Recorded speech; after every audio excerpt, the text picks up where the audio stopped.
Welcome everyone to the last upper endoscopy session. I think it may almost be the last session, but one of the G-Echo series, hosted by the Gastro Foundation in conjunction with the New Mexico Project Echo.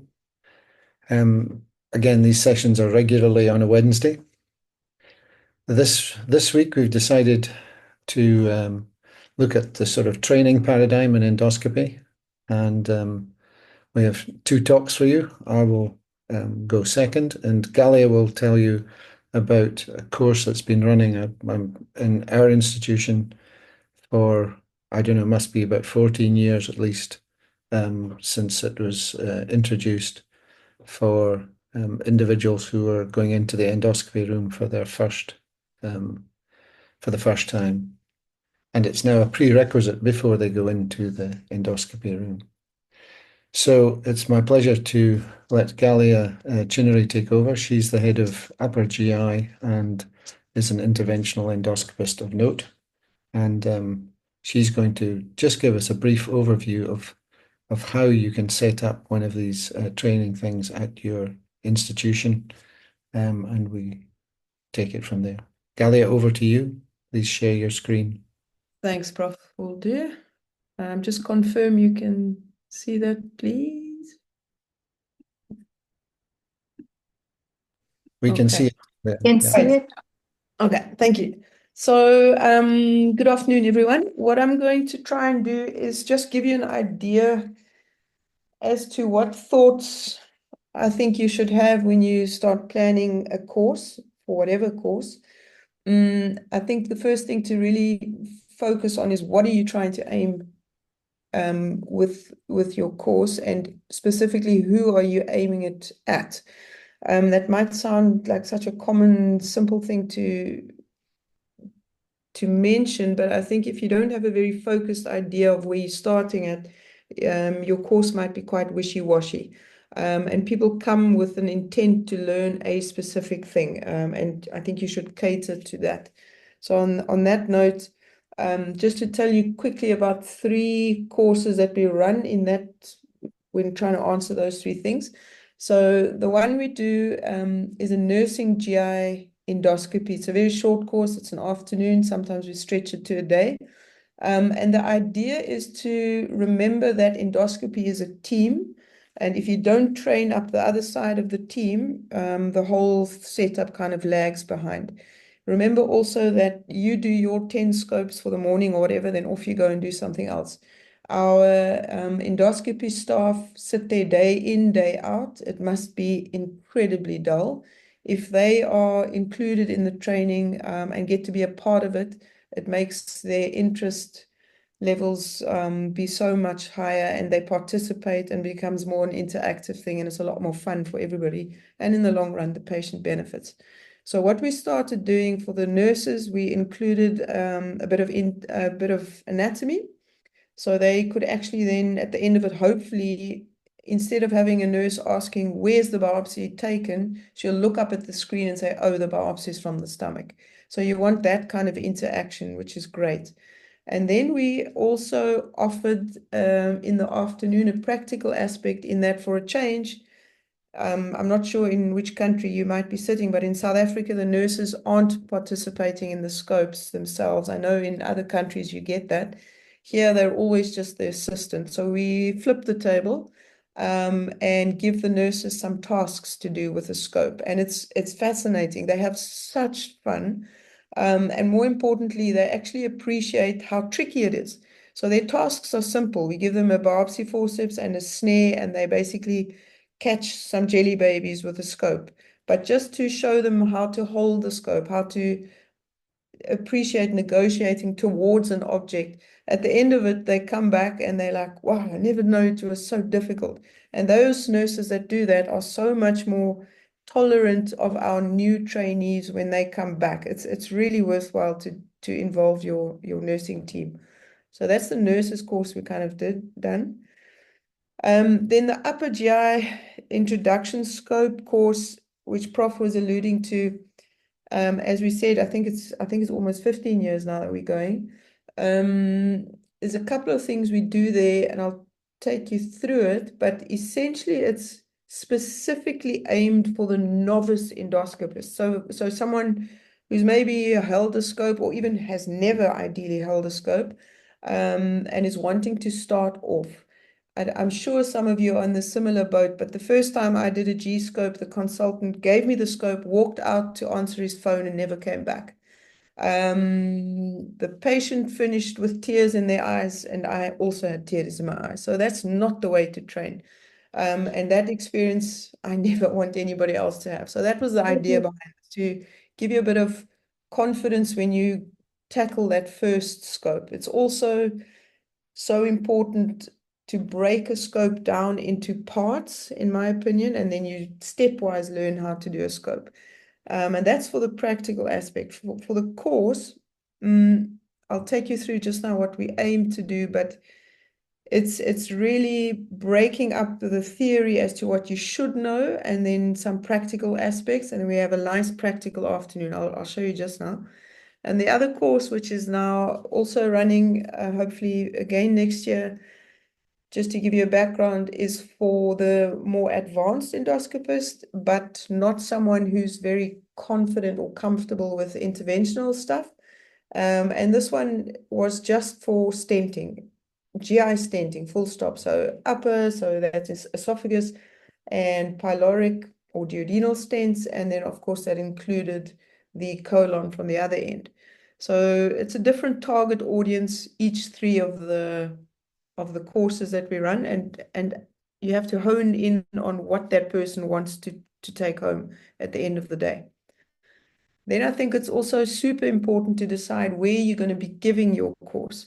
Your venue has to be able to accommodate the tasks that you are trying to teach your attendees. So we're very fortunate. We've got a fantastic setup at the Red Cross Skills Lab, where you can see it's really state of the art. We've got the endoscopy laparoscopic option, and we've got 6 stations, so we can accommodate 12 people. I also think it's important not to pack your course. You want that individual exposure with each of your attendees. You need to give some attention to that. So we limit our course to 12, meaning that each station has 2 attendees. The next thing, of course, to decide what is going to be in your course. And for this, the rest of the few slides I have, let's just talk about the upper GI first novice endoscopy course. I think the big thing that the attendees want is obviously to go home with practical skills. That's the main reason they come. That's the fun part of any course, and that's what you should focus on for sure. But I do think, and most of you will agree with me, there is sense in having some background to it. So you'll see this is just the program we use for our course. It's a day program, and we break it up into 2/3 essentially. Just to run you through it, we offer some didactic, hopefully interactive lectures.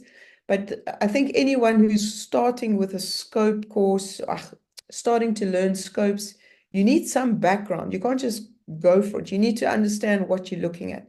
So we take them through what is normal endoscopic anatomy, so they can hopefully recognize what they're looking at. Then I think very important, especially for the people working in areas where there's perhaps only 1 or 2 scopes, you have to be able to look after your equipment. So that takes a bit of time to teach someone. It's a complicated thing to clean a scope safely.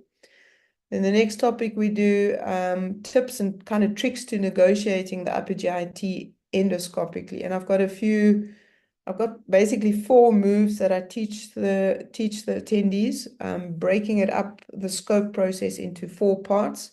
And I think giving someone a scope and saying go for it is cruel. It's not fair. It just makes you very nervous.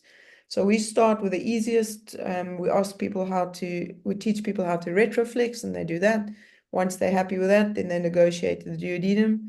And then the next part would be, for example, the last part would be, for example, negotiating the cricopharyngeus, which is not fun for you and for the patient. We then go on for a little bit longer with our lectures. We look at very common upper GI pathology. Then I think very important how to prep and consent and of course sedate the patient. Then we look at very briefly each of the interventional endoscopy instruments that we ask our attendees to use for the afternoon, and we show them how to use it appropriately.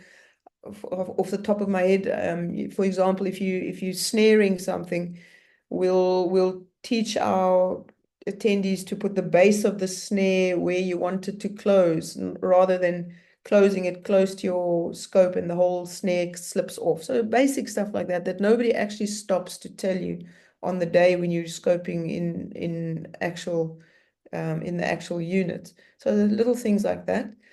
Then we take them through and physically ask them how to clean the scope. So they get a technical presentation from either our nursing team that works with us at the hospital. So one of the nurses comes across, shows them how to clean the scope, or indeed it's actually from the technician who owns the specific stack that we're using. And then the afternoon, that's what everybody comes for. So just to show you what we're looking at for this afternoon course, we show the people how simple stuff, basic stuff that you don't think about, how to hold the scope, which button is what, which angulation, which torque move to use, which wheel goes up and down, left and right, and we try and teach them the right words to use. We use a porcine model, so a pig model. We'll show you that just now. And the first task that they all have to achieve is to actually get to the pylorus and through it, and then retroflex and come out. We then biopsy certain things. We retrieve foreign bodies. We try and do some mucosal elevations and polypectomies by hot snaring. We do some varicose banding. We insert pegs, and we apply some hemostatic clip application. So that's all in the afternoon. And the big thing here that I think is also important, your endoscopist trainee needs to appreciate both sides. So they need to practice the scope side, of course, but they swap. That's why there's two in each group. Then for the one, once the one is doing the scope, the other person is being the assistant. And knowing how to shoot off a hemostatic clip is equally important to do that properly than just applying it. So it's both sides. And similarly for the peg, there's two people involved with the peg. One is the surgical side from the outside, and one is doing the endoscopic side. So for each task, the attendees swap. So they get the experience of both. Being the assistant is really important to do properly as well. Then I think the next thing to decide is who's on your faculty. It sounds such a simple thing. Just get the people that work around you. It's not that simple. You need to find somebody who's quite practical and not just good at what they do, but able to verbalize how they do it. You can be a fantastic endoscopist, but if you can't teach somebody else how to do it, that's fine, accept it, but then you shouldn't be on a faculty, because being a teacher of something is very different to just being an expert at how to do it. And sometimes the two do not necessarily go together. And then, of course, you have to appreciate, for myself, there are certain things I just don't know enough about.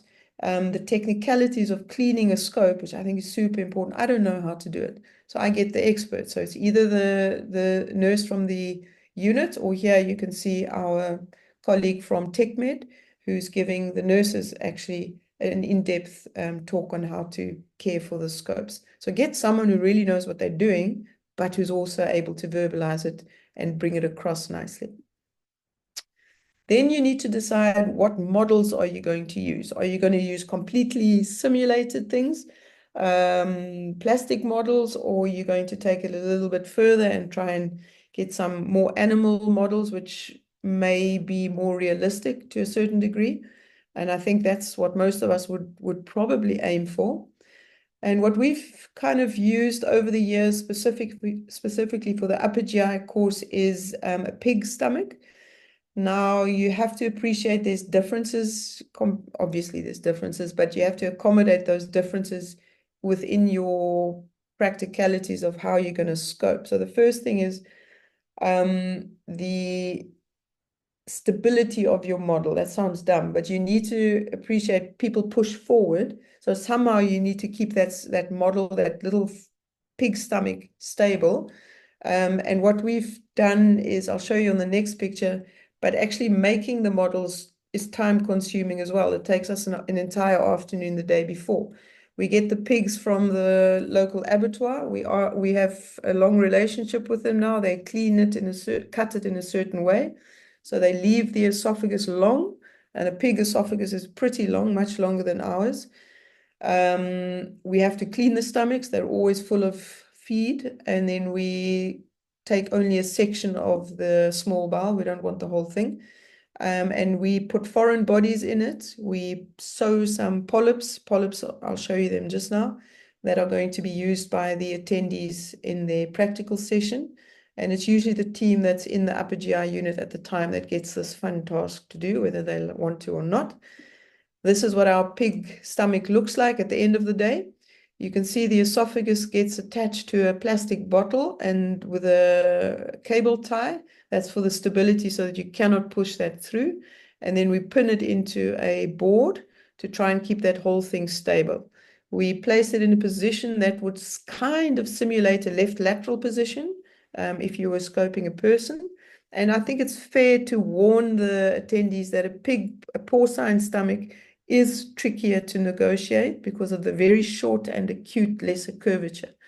But if you can get around that and into a pylorus, you should be able to get into a human pylorus at some point. If you're doing a colon, well, the pig colon is very flimsy, so you need some kind of stability again. This model, which is not ours, of course, you can see it's an image of Google, but what you simulate here nicely by having it loose is that floppy sigmoid, and then they've attached the ascending and descending colon. We've done that a bit differently. For our intents and purposes, we use a creepy crawly tube from a pool or whatever. We split it down the middle and we lay our colon in the middle, and we attach it both sides to a bottle again for stability, and that entire thing then gets attached to a board so that that doesn't slip around and doesn't break the colon. We then put strictures or whatever you want in the colon, which can then get appreciated quite nicely. It's quite realistic from the inside. So that's how we do the colons. And then, as I was mentioning to you just now, each station we have two. You don't want more than that. And you can see next to the station, there's a trolley of all sorts of goodies that the attendees will get to play with. We'll talk about that just now. Just to give you a couple of pictures of what it looks like inside, it's quite realistic. So this is obviously the stomach. One is a bit more red, I don't know why. But these are our polyps that we've sewn in from the inside and what they look like once you actually go there the next day. Just for entertainment purposes, we always make it a themed polyp. So our last polyps were all Easter themed. But it works quite nicely in that here you've got one of our students elevating under the polyp with an injection. And then the next task is to come and snare that thing off. And then they put a hemostatic clip over it. So I think for us, while it's not ideal, there's some issues with it. But for the moment, the porcine model for the upper GI scope course works quite well. So that's what we're sticking with for now.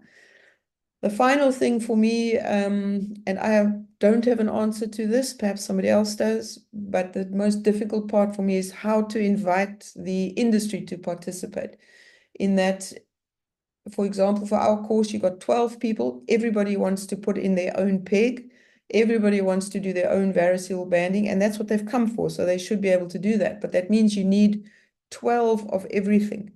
And if you think, for example, a pig set costs 2,500 Rand, that's 12 times 2.5. So it becomes quite a pricey outing. And for the industry, while they've always got expired stock which they can keep for us, and they do, it's difficult to get their buy-in because it's not cheap for them. But I do think there is some, they don't quite appreciate the advertising that comes with it, and that's what you kind of got to force them or remind them to remember, in that if you learn, for example, on company A's variceal bander, that's the one you're going to go back and order once you open your own setup, because that's what you're comfortable with. So for the industry, I think there is a reason to buy in, but it's difficult to ask them. And yeah, I must be honest, that's the aspect that I struggle the most with. And it's exhausting to get that done. So that's in short kind of the thoughts I had when setting up the courses. And I'll leave it to Prof now to take it further. Thank you very much.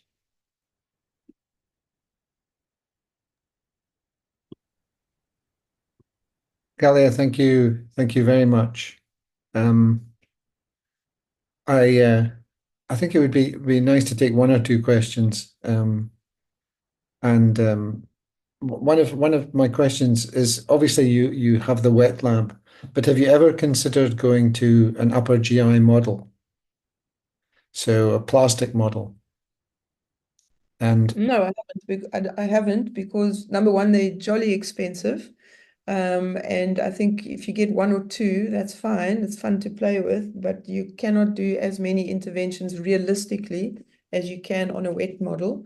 And then that kind of limits your attendees if you've only got one or two simulators. So for us, no, it's not something I would realistically consider at the moment. and one of the other aspects of it are the scopes, Mm. because you're obviously using them on pigs. So Yeah. you've managed to negotiate that, I know that, but perhaps Yeah, I yes. forgot to mention that. That's absolutely very important.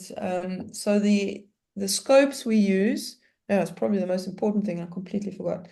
Um, you need 6 scopes for a course of 12. And of course, as Prof mentioned, these are now designated animal scopes, purposefully just for education and practice. So they don't get used again, and they get pulled out of the system by the company. So that's also a massive expense for them. So the previous company we used had to fly in their scopes for every course that we did from overseas. So it's really a pricey outing. Um, yeah, so be very grateful if you can find a sponsor to do that for you. But again, if you learn with a certain scope and you see the image is great, that's the scope you're going to one day buy when you open your own practice. So I keep telling the companies that. But yes, it's a big cost on their part. Correct. And currently, I don't know, obviously it's many years since I was involved, but currently, do the delegates pay, or have you managed to get sponsorship for the delegates, or how does that work? Or can you just run it with industry support?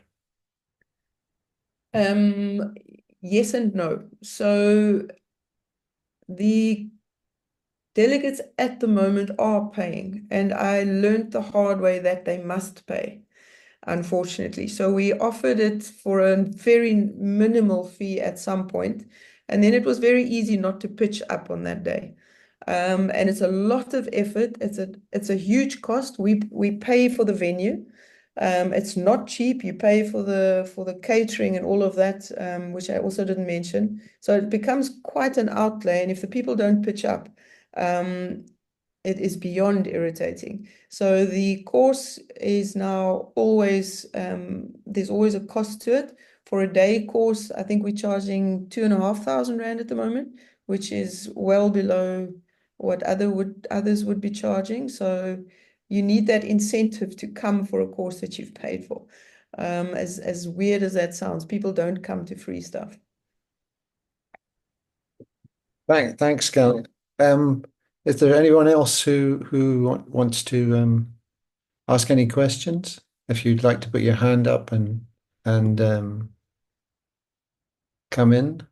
So I see there's one question about the ethical issues of using these pigs. So we don't actually intentionally go and slaughter any extra pigs. These are pigs that are already slaughtered at an abattoir for human consumptions. We actually buy the pigs and we get charged as if we were buying a rack of ribs. We dispose of them by sending them down to the incinerator. And yeah, I've answered the dedicated scope question. Yeah. What else? Yeah, I think that was all, no? Yeah. Yes. Galia, that's fantastic. And I think I'm not sure what's happening elsewhere in the country.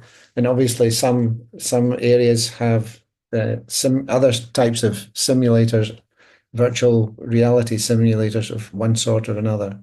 So again, I think these are very, very practical solutions if you can get hold of the scopes, because I think and obviously the expired accessories.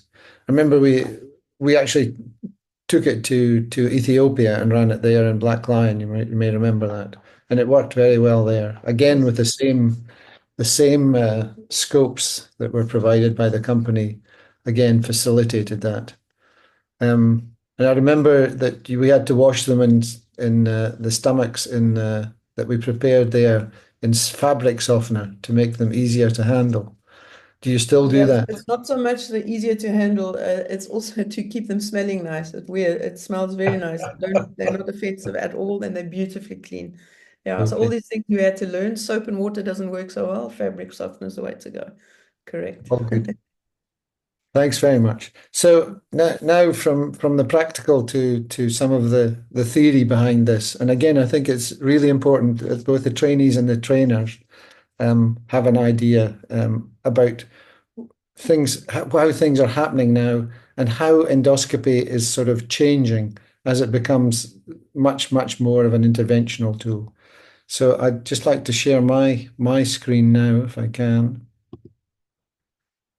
and I hope I don't bore you to um, to death here. Please just somebody let me know if you can see my slides. Yes, we can. Thanks very much. So I've been messing around with training and this. Listen, just in presentation mode, please. Oh, we're the wrong way Yeah, around, because are we? we can see your slides, yeah, at the bottom. Are we There we good? go. All Okay, good. jolly good. Right. So yeah, I've been messing around with endoscopy training since many years ago when I first learned to do ERCP in America, and because the physicians weren't very good at it. And ever since then, and since I've come to Cape Town, my interest has been in aspects of training and trying to improve training. And these are the with my surgical background, I've been involved in I don't know how many train the trainers courses in basic surgical skills, WGO sponsored events, and then several other aspects of it that we've run here in Cape Town, and I've been running or participating in other parts of Africa mainly. So that's my credentials. I'm not an educationalist at all, and so you need to bear with me about some of the speak. And I'll keep things simple because surgeons generally know three things, and so if we think in threes, you must remember that doing a procedure is not simply about the psychomotor, about how good you are with your hands. It is about the other aspects, how you interact with people, and whether you have the knowledge, again, that Galia eloquently brought up during the whole course, that these are it's a skill set that involves all these three domains. Um, and you can basically say that as Tiger Woods or Rafa Nadal, they weren't definitely born as a great tennis player. And again, the same is true for endoscopists. And you need all the technical skills, the visuospatial and tactile skills, you need communication skills, and obviously you need to be aware and have enough experience to know what pathology looks like. And again, for the rarer pathologies, that can be problematic. And the ability to make good judgments in the endoscopy room, because everything is not entirely predictable. So it's important to bear that in mind. So what is competence? It's the minimal level of skill, knowledge, or expertise derived through training and experience to perform a task and procedure safely and proficiently. And again, that's a definition that the Americans use and the Brits use and a variety of other aspects of it. And it applies to many surgical things. And much of what's happened in that regard is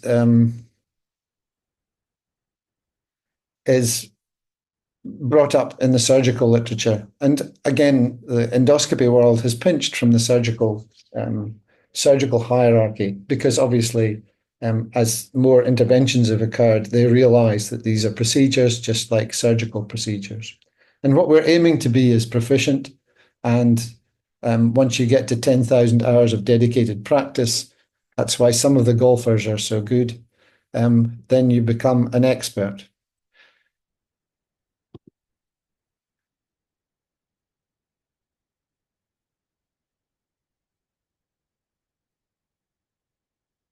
And the other aspect of it is that, again, the upper endoscope is different from the colonoscope. The ERCP scope is different from the EUS. But of course, they have the same handles. They have the same basic configuration that allows you to steer the endoscope. But obviously, that's only part of being able to be competent in a particular aspect. So again, you need to be running, these skills are not transferable. So basically, if you want to sort of what we think and what most trainers do think is that you can move this time and performance. So however you define competence, then you can hopefully move this paradigm to the left, to the light blue arrow, and that way you shorten the training period. And again, to come back to something to do with the domains, you can see that there's a lot of things that are happening as you progress up and as you get to more advanced therapeutics. You still need all these aspects to be coming online, and they need to be covered in your basic program or education of your endoscopist. So, and again, you can see obviously the more advanced you are, you have to take longer time to get there. And we'll talk a little bit about numbers and competency in a minute. And again, this is just basically showing the actual things that really do happen. The technical competencies, again, we've talked about how you control the scope, how you push it in and out, or advance it or withdraw it, and how you know exactly what your endoscope does. Again, Gallia's course is designed to expose you to that. So obviously they only have a limited period to practice it. And then again, you have these integrative competencies about decision making, who's in charge in the room, just exactly what's happening. Have you had a sedation bad effect? Must you reposition yourself or abandon the procedure?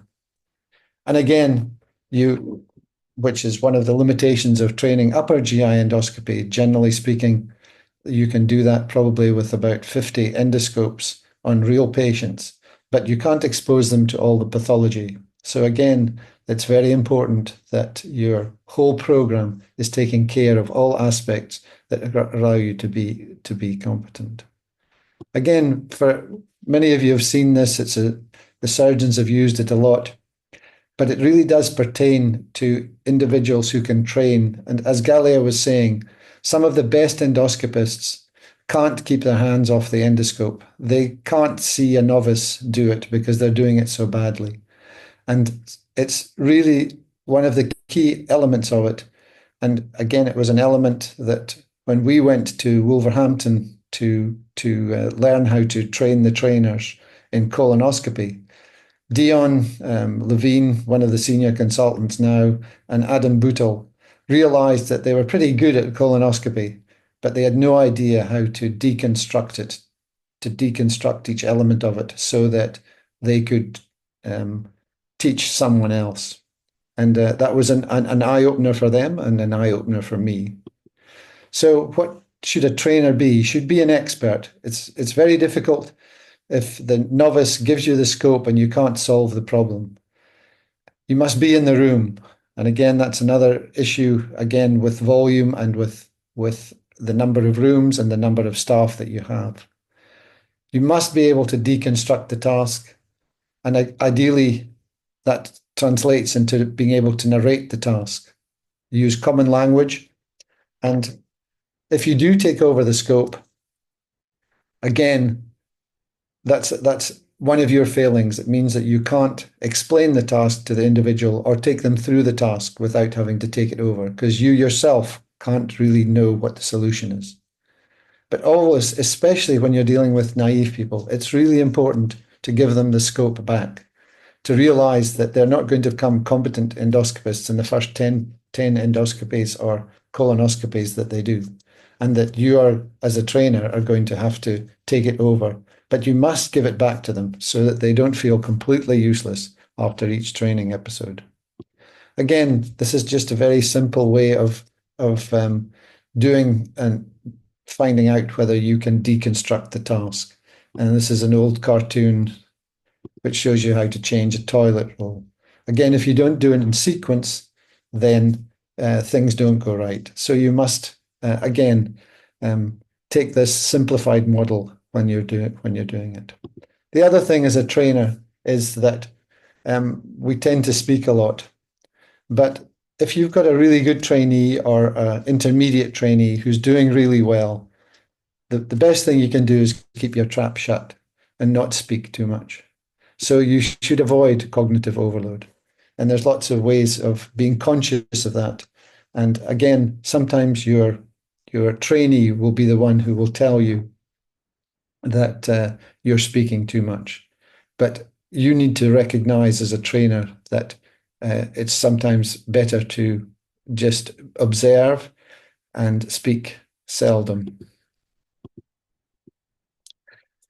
There was one thing that, again, I haven't really covered in much detail, and the endoscopy people have got into it with this absolutely terrible, well, unless you're very religious, acronym called SACRED. And it's all about non-technical skills. And I think Galia illustrated that very well with how she's thought about her program and how she's put it together. And these are the words that they use that form this acronym. And I just want to take you through it briefly, because it really is important that you plan for these procedures. So there's the process, selecting the patients. And again, we all think of that as the MDT. And MDTs traditionally are for cancer, but you can have them for benign disease. You should be having them for patients who are having complex interventions. So first is the selection. Then there's the acceptance.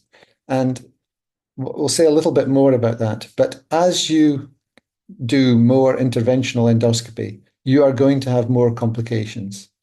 And you have to realize that these are inevitable. And even if you're working in a high caseload, you're still going to have these complications. You need to discuss them so you can reduce them. And again, in surgery now, there's this whole business that they're doing with pre-procedure briefs. So you start at the beginning, you talk about what procedure is going to be done. So everybody's on the same page in the room, the nursing staff, the accessories, any anesthesia or conscious sedation, so that you're all particularly au fait. And then, of course, if you have a mess up, if something bad happens or you can't complete the procedure for one reason or another, you do need to really have a discussion about how that happened and perhaps how you can prevent it next time. And again, complications are there, and how are you going to deal with them? You should think that you should always have a complication. If you think you're so good that you never have a complication, you don't plan for it, and you don't have an out, such as going to interventional radiology or, again, so that if you create bleeding, there's another option for you to control it. And again, so in routine endoscopy, mortality events are very rare. Once you start to do interventions and in sicker patients, you will begin to find that these complications are again there, and you need to make a plan to prevent them. And then there's reconnaissance, right? So again, this is sort of at critical periods when you're, say, deploying a stent. Is everything in the right sequence? Does everybody know when we're going to screen? Does everybody know exactly how the instrument is released? And again, obviously, this is a team event, so it's really important that you make sure everybody knows. Once you've got a familiar nursing team, these things are second nature. So again, and then the process, taking ownership of the whole place, what's going to happen and how does the patient know? I do some medical legal work, and it's very sort of terribly depressing to see that individuals sometimes really don't have a very good indication to have the procedure. And when it goes wrong, you think, why on earth did this individual ever recommend that this procedure or surgery was done? So again, it's really important that you get that process sorted out, and that your exit strategy, if you do fail, what's the next step? And lastly, which is a hobby horse of mine, is this whole business about documentation. And again, you really need to have this so that why you're doing it, what you need for the patient, how's the patient been optimized, and then you must have all the kit in the room. The kit must all be in the room that you think you might need. Again, these are all some administrative pre-planning things, but they now come under the guise of this non-technical skills. So please remember that it's not all about the doctors, it's about the team, even if the doctors are good looking. Then we come back to this, should be in the room, but what else? Not all experts are good trainers. You heard Galia tell you that, and I can assure you that I've seen some very top-notch endoscopists who, when they're actually videotaped in a training exercise, are absolutely useless. So I do believe that the train-the-trainer model is designed to upskill endoscopists, promote standardization of training by trainer education, and you can efficiently teach endoscopy. Again, you want to have a structured curriculum, just as you have for these introductory courses. And by adoption of the training program, you can build an effective trainer pool. We need more trainers.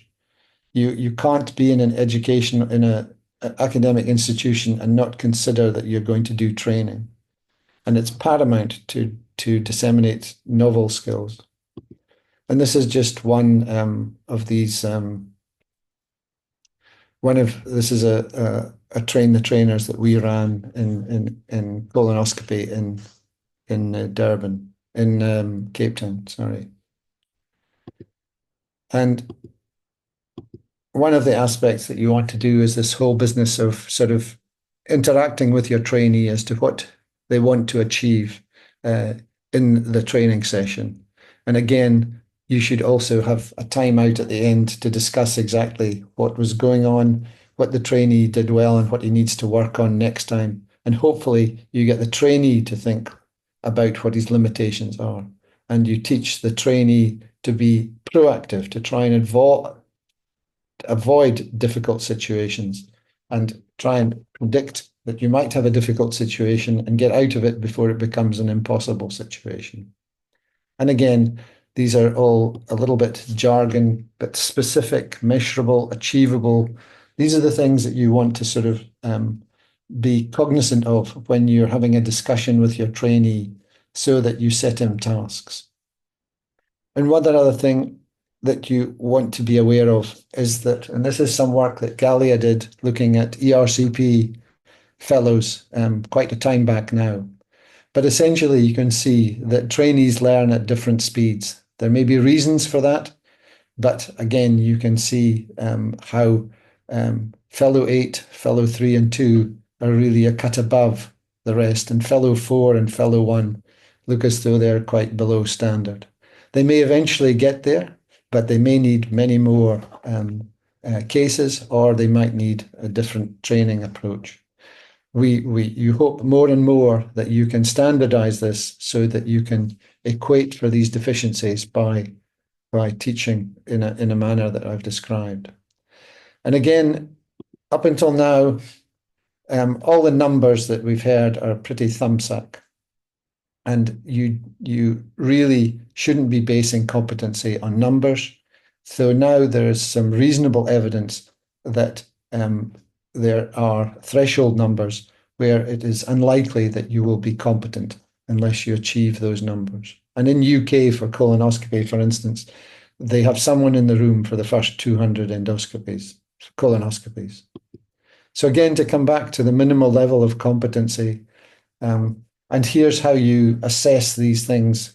And again, I won't talk much about assessment in that the way to assess individuals, which has been worked out by the trainers in UK in the JAG system, is that you must use direct observation of the procedure by individuals. And that's the only real way that you can assess how a trainee is doing. And I'm not going to go into how this all works, but I'll give you some elements of it. And again, this is the reason why you must do it. Direct observation with criteria has high reliability and a high validity. And again, the other aspect that once you get going, you need to have something that you can mark how well you're doing. And again, these are the KPIs, or the key performance indicators for colonoscopy, with those in green being the ones that are the most significant. However, these are all interdependent. And again, these are the things that you should be measuring to find out how good your trainees are. And when they achieve these goals, they usually equate with the training assessment in the directly observed training episodes. So, but what's happened now is that, and this is a recent article, well, a few years ago now, but regarding training and new technologies, because they're always coming, there are new devices. EUS has got a new device every other day, a new needle or a new special stent delivery device. And similarly, the whole aspect of ESD. So these are what you would consider major endoscopic therapeutic categories. ERCP and EUS were traditionally what were thought to be the advanced things, but obviously there are the endoscopic ablative procedures, there's endoscopic stenting, there's deep enteroscopy, there's third space endoscopy. For those of you who don't know what third space is, you can think of POEMs. Now they do POEMs in the throat, at the cardia and in the pylorus. And obviously there are endoscopic bariatric therapies involving endoscopic suturing. And then there are hybrid procedures where you get together with the surgeons or other endoscopists and do procedures. So there's a major development of these. And I just want to sort of give you a few concepts about difficulty and complexity. So something can be difficult because you have to do a lot of it. It takes time to do it. But basically, you can work out and how it will end. Whereas complexity is exactly what you're thinking, or the decision making that's required during a task. And the problem with all these interventional things is that complexity is the problem. Even if they're difficult, they're more complex. So you have to think or make decisions during the task. And I think it's a concept that you should take with you when you're trying to learn these very much more complex things. And again, you can think of strategic thinking as planning. And again, if you are doing a EUS stent into the liver, or a rendezvous with ERCP and EUS, this is high difficulty, high complexity, and even the experts struggle with it. And what is absolutely clear about all these is that as complexity rises, complications rise. And so it means that you really need to take care of your planning and all the non-technical things, as well as the technical things in relationship to performing the procedure. So this is one attempt at how you can sort of set up these things for different things. This is one that's been promoted for endoscopic, for ESD. And again, that would be considered an advanced technique, very well developed in Japan, but in Europe, they're only really starting to get to grips with it and how to train it. And again, you can see they have the grading system, which is like the DOPS grading system. 1 means I can't do it. 2 means I can do it with quite a bit of help. 3 means I can do it most times. And 4 means I'm pretty competent at it. And again, you can sort out these grading things. And there is an absolute need to do these when you move into these different techniques or try to develop the expertise in them. I just want to say one thing about simulators, because I think simulators, and for ESD and for EUS and all these, are coming. And I think they have a valuable role to play, because obviously you can practice without killing the patient. And again, some of these complications that may develop are going to be life-threatening. This is one solution that we've used a lot. We have 3 Koken models on which we use to train basic scope handling in our environment. Again, there are lots of different simulators. Again, this is a symbiotic simulator. Again, these are usually phenomenally expensive, but once you have the outlay, your trainees can obviously practice on them. And again, we have one of these, or 1 or 2 of these in the simulator that one of the companies has in Johannesburg. But to my knowledge, we don't have one in Cape Town. And these are examples of all those that are available commercially in terms of simulators. And you can see, if you look here, the price ranges from $5,000 to $134,000 for these virtual simulators. And again, you can see that there are some relatively cheap things there. And again, the essence with these is you can use them with normal scopes.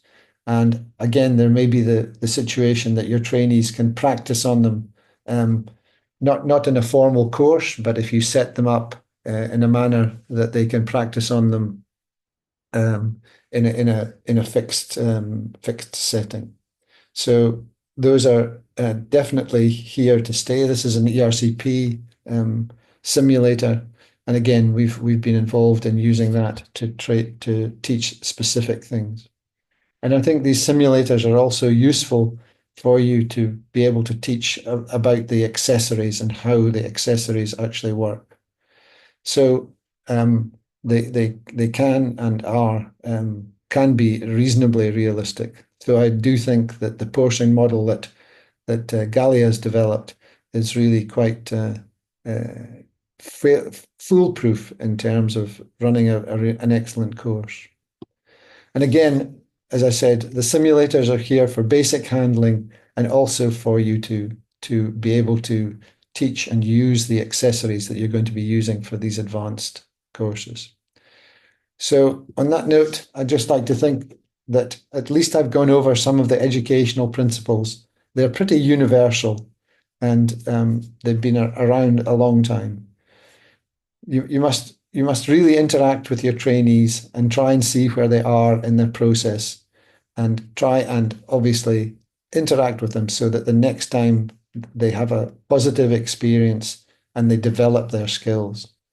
I do think train the trainers are something that we should be trying to run to build trainer capacity and for the next generation. And I think as new innovative techniques are introduced, you need individuals who are trainers to step up to the plate. And they, as Galia said, all experts are not good trainers. And the tasks are becoming more complex and more risky. So that means that you want to practice them as much as possible out with the paradigm of the patient until you're good at them. And non-technical skills are very much a part of the training paradigm, and particularly for the more complex procedures. And I do believe that we'll see more and more use of simulators, again, primarily to teach novices and individuals who are starting out with a new technique so that they can sort out some of the technical issues and not practice those technical issues on the patients. So with that, I'd like to close, and I'd be happy to take any questions.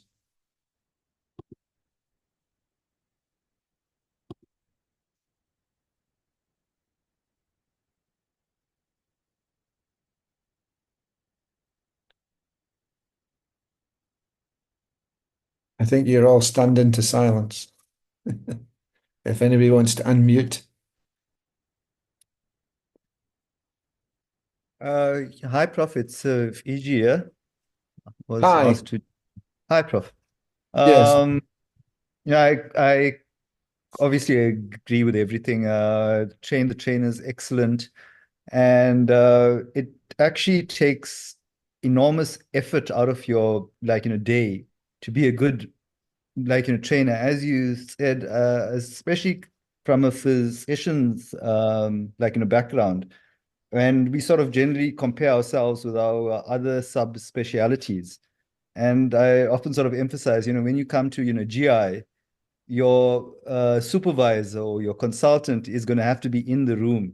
He isn't going to be elsewhere in an office, and then you can come by and just inform him about some your lab results. Unlike, it isn't quite the same as endocrinology and room.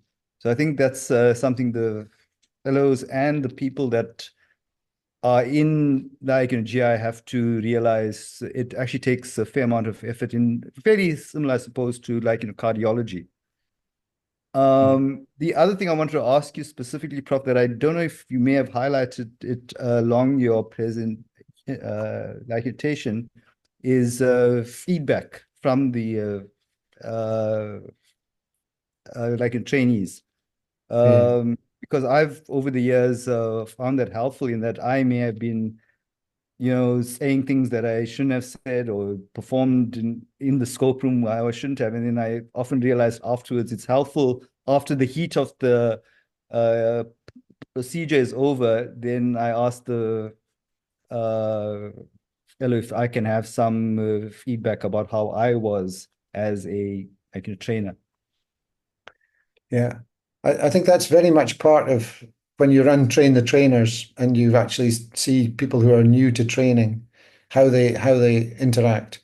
And again, they use video recordings of these interactions. Then they're very valuable. They give a lot of insight, but you have to be prepared for insight. Obviously, and again, I think some individuals who are experts don't really like being put on the spot in terms of training when you have them in that circumstance. So yes, feedback's very important. I think if you set the training objective, you should have a timeout at the end just to discuss it. Not a 40-minute lecture, but a 2 or 3 minute interaction. They in Holland, the interaction that they have is that they actually do a Likert scale about how they thought they did themselves. and they fill that in. It's not real time, and then at the end of their 2 or 3 months, they see what's happened to their own appreciation of their own progress. So I think yes, feedback's essential. I think in the training episode, and especially when they're naive, because often then they can't really do the procedure, and they want reassurance that they're not worse than average.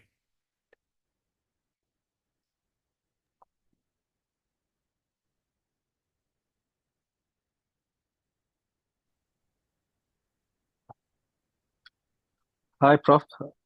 Yeah, Vikash. Can I comment? Oh, okay. Yeah, absolutely. Comment. Yeah. Firstly, that was excellent. Thank you for that presentation. Apologies to Galia. I missed the first half, but I caught your half, and it was really insightful and it was excellent. Yeah, I think one of the big issues we have in South Africa, probably all of Africa, probably everywhere in the world, is standardization of training. At the moment, it's just very variable, and it just depends on which center you're at and who's your trainer, and that dictates what you learn and what skill you learn, and it also dictates probably your future career pathway. So we need some sort of standardization. We probably need some KPIs for the trainer and not just the trainee to develop competency. Like in the UK, they do actually audit training units, and you have to meet certain standards to continue as a training unit, and that's probably an important thing as well. Yeah, the one thing that I mean, you mentioned this now that I found very useful from my own experience as a trainee and as a trainer, and like you say, you mentioned that they video record the interactions and capturing or the culture of capture with just not just pictures but video. I find is a very, very, very useful training tool. It helps you to watch that video afterwards with the trainee and deconstruct and see why exactly things didn't work out the way you wanted to. Because sometimes in the moment, actually a lot of the time, you don't appreciate why something is not working out, and you're not fully thinking about it. But when you're able to watch that video and think about it afterwards, when the pressure of doing the scope and the pressure of treating the patient is off, you're able to appreciate why something worked or why it didn't work. And going through that video for me as a trainee was a very, very, very valuable exercise. So, like deconstructing a video afterwards, I think is very valuable too.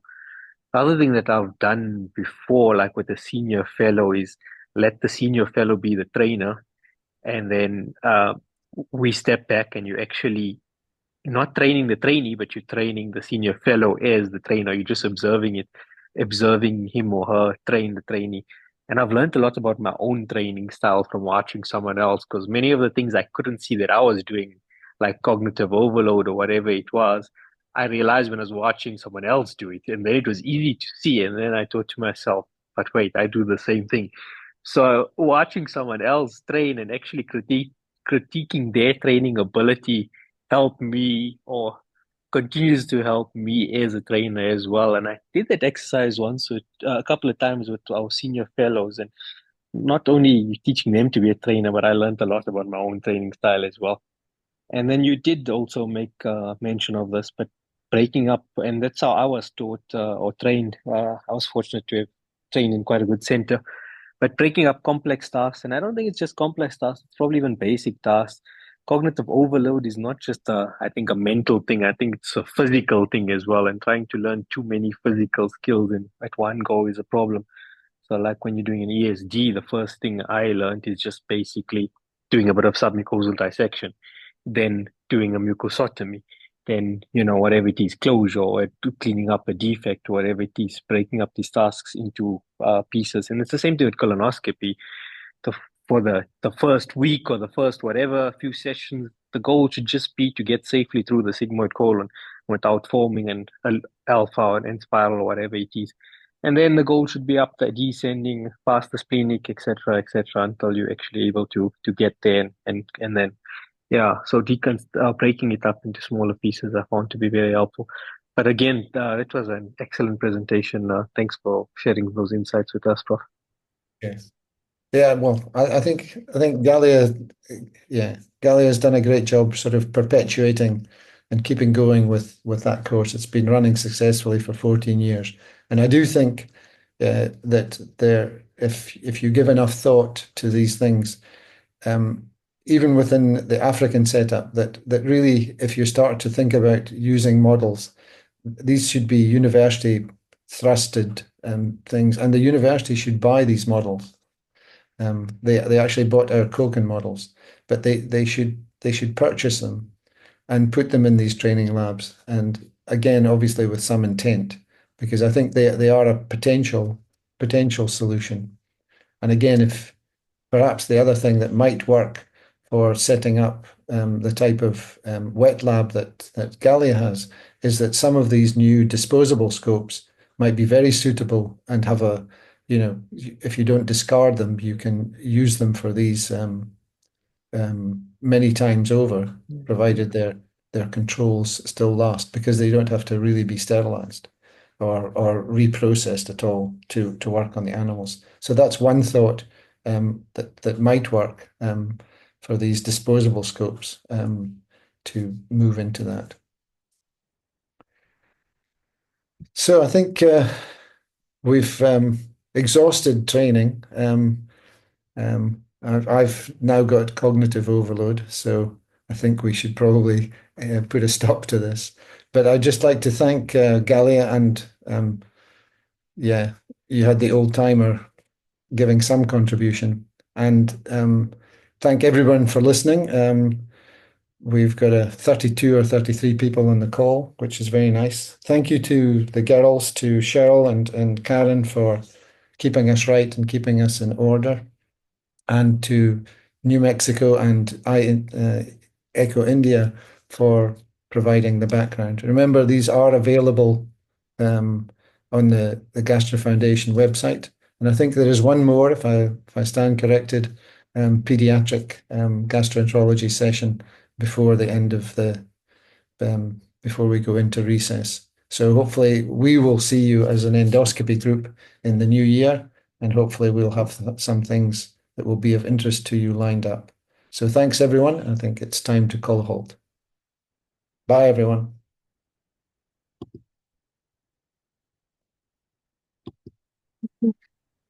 Thank you.